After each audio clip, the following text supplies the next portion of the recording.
एक छोटी नदी के किनारे एक पेड़ पर एक तोता रहता था। कुछ समय बाद एक मैना भी वह पास के एक दूसरे पेड़ पर घोंसला बनाकर रहने लगी। धीरे धीरे तोता और मैना में बातचीत होने लगी। कुछ समय बाद तोता ने मैना से शादी करने का निवेदन किया। इस पर मैना ने कहा, यह हम किसी को नहीं जानते हैं, तुम पहले कुछ मित्र तो बनाओ, क्योंकि जब भी कोई मुसीबत या परेशानी आती है तो मित्रों का ही सहारा होता है। मैना की ये बात सुनकर तोता मित्र बनाने के लिए सबसे पहले नदी के किनारे रहे कछुए के पास गया। उसने कछुए को अपना मित्र बना लिया। उसके बाद तोता बिलाव के पास गया। उसके साथ भी तोते की मित्रता हो गई और उसने तोते से बुरे समय में मदद का वादा भी किया।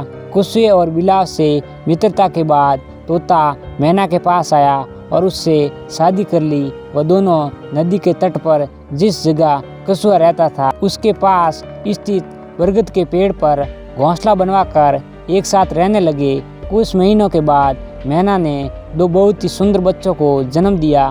तोता और मैना बहुत ही खुश थे। एक दिन दो शिकारी नदी के पास स्थित जंगल में शिकार खेलने आए, लेकिन उनकी किस्मत खराब थी। उनके हाथ कोई शिकार नहीं लगा। शिकार की खोज करते करते वह इतने थक गए थे कि वह आराम करने के लिए बरगद के पेड़ के नीचे बैठ गए। अचानक दोनों शिकारियों की नज़र पेड़ पर मैना के दोनों बच्चों पर जा पड़ी। पूरा दिन शिकार की खोज में ही निकल गया, क्योंकि न भूख मिटाने के लिए मैना के बच्चों का ही शिकार किया जाए। एक शिकारी ने दूसरे शिकारी की ओर देखते हुए कहा, बात तो तुम सही कह रहे हो, मेरे पेट में भी चूहे दौड़ रहे हैं, लेकिन अभी अंधेरा हो चुका है, क्यों नहीं पहले आग जला ली जाए। दूसरे शिकारी ने कहा। दोनों शिकारियों ने तुरंत कुछ सूखी लकड़ियों इकट्ठा कर आग जलाई। पेड़ पर बैठे तोते ने जब दोनों शिकारियों की बातचीत सुनी तो वह घबरा गया। वह बिना देर किए बिलाव के पास पहुंचा और उससे सारी बात बताई। बिलाव ने उसे दिलासा दिया और तोते के साथ चल पड़ा। बिलाव और तोते जब बरगद के पेड़ के पास पहुंचे तो देखे कि एक शिकारी पेड़ पर धीरे धीरे चढ़ रहा है। बिलाव बड़ा बुद्धिमान था। उसने तुरंत नदी में डुबकी लगाई और शिकारियों द्वारा जलाए गए आग पर तुरंत पानी का छिड़काव कर दिया। उसने इस तरह 4-5 बार डुबकी लगाई और आग को पूरी तरह बुझा दिया। अंधेरा हो जाने के कारण जो शिकारी पेड़ पर चढ़ रहा था वह नीचे उतर आया। शिकारियों ने फिर एक बार आग जलाई, लेकिन बिलाव भी काम आने वाला था। उसने फिर पानी से आग को बुझा दिया। आग जलाने और बुझाने ये क्रम कई बार चला। अब बिलाव भी बहुत थक हार चुका था।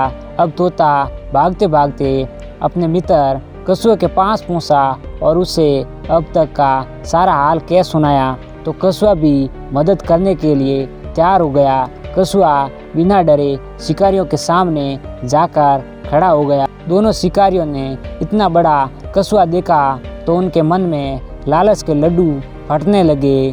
दोनों को लगा कि उन्हें अब कई दिनों तक शिकार करने की जरूरत नहीं पड़ेगी। फिर उन्होंने अपने ऊपर पहने हुए कपड़े को फाड़कर उनसे कछुए को बांधने लगे। कछुआ बहुत ताकतवर और आकार में बहुत बड़ा था। उन्होंने जैसे ही कछुए को कपड़े से बांधा, उसने दोनों को पानी के अंदर खींचना शुरू कर दिया।